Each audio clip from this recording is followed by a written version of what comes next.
Hello and welcome to Antimatters.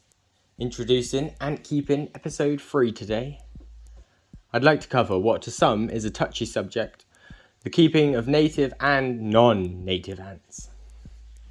To start with, let's define native and non-native.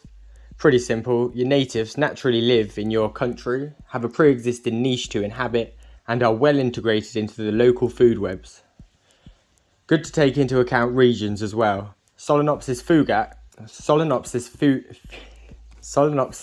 fugax, I've probably butchered that, is a native ant to the UK, but it only seems to reside in the southwest, specifically Lyme Regis in Dorset.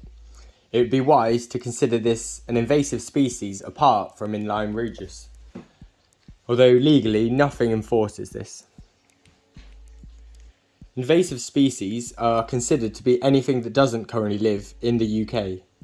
Where I live, we have beavers, and although a few hundred years ago they were native, the species is now considered invasive. Don't worry though, everyone's working to protect them, and they're actually a real positive to the waterways health, so it's all looking quite good for them. Back to the ants. You should definitely keep or have kept native ants before exotic non-native ants in 99% of cases, I think. Over non-native ants, they have some very distinct and important differences. Each ant has its own pros and cons, but let's try and break it down generally. The main pro of native ants, I feel, is you can learn so much through these gateway ants. You start by learning your ants, and before long you can spot their behaviour in the wild ants and understand what they're up to. Before long, you end up asking, why are they behaving like this? Bam! Pandora's boxes are open, and you're left with no other option but to expand your knowledge to ants and company. Stay on the road long enough, and you may even gain a complete picture of the ant's life.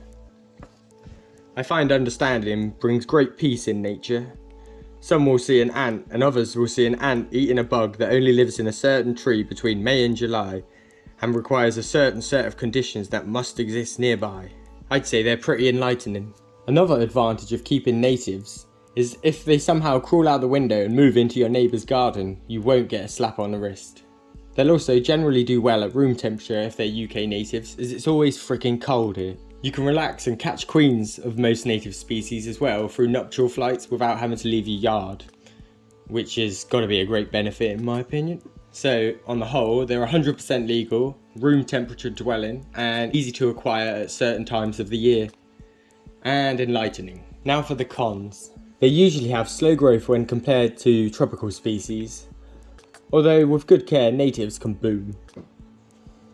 They're pretty boring, gets chucked around a lot. I think no ant is boring, but the UK's ants are all quite similar relative to, let's say, the Philippines, where they have a rich variety of different ants and behaviours.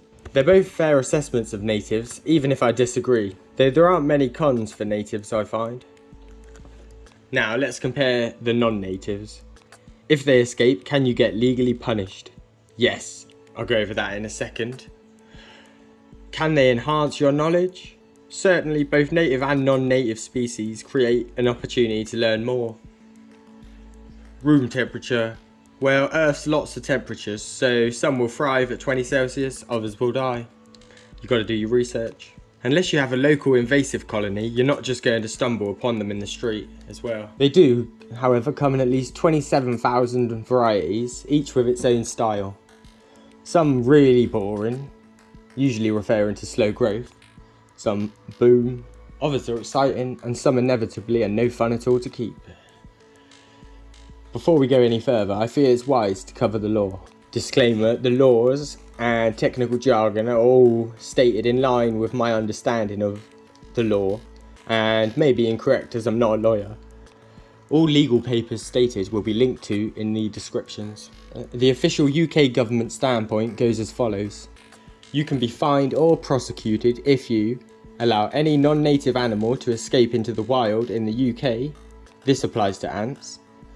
Release any non-native without a license to do so, this applies to ants as well. And keep some non-native animals without a license. No ants on UK or EU lists require a license, so this does not apply. The UK government definition of a non-native species is any animal which has been deliberately or accidentally introduced into the UK. So you can get a bollocking for letting your ants escape. Similar laws, I believe, exist across the EU. If you intend to import non-native ants, the law says you must apply for an import licence from the Animal and Plant Health Agency.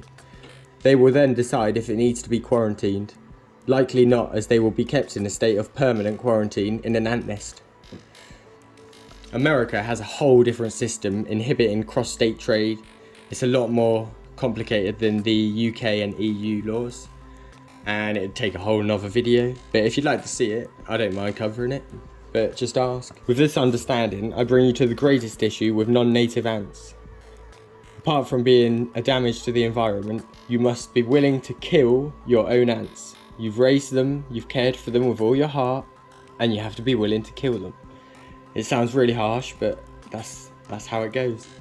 Before ever buying non-native ants, be 100% certain if things went wrong, you'd be able to end them. It's a huge responsibility. It ties back to keeping natives first. If you've learnt your native environment, you're more likely to care about it and understand the damage an invasive ant could do. Of course, most responsible keepers wouldn't let it get this far, but for the first time keeper, things could go very wrong very fast. You might be thinking, what harm could it do releasing alien ant species? Well, it could potentially destroy a habitat, cause the extinction of another animal or ant, increase the cost of a pint. Invasives can and have had a massive impact on some areas with tragic outcomes. After all that, I'm not going to tell you not to keep non-natives, but I do hope you understand the extra responsibility to safety you have to apply to keep non-native ants. Start native is my advice. If you've done your research and importantly can afford species from far off lands, go for it. They are expensive to look after though, as you need proper containment. You can't go letting your elates fly off, as that's illegal. You also may require extra things like fluon, and all these things cost money and it all adds up. And heat mats, all sorts.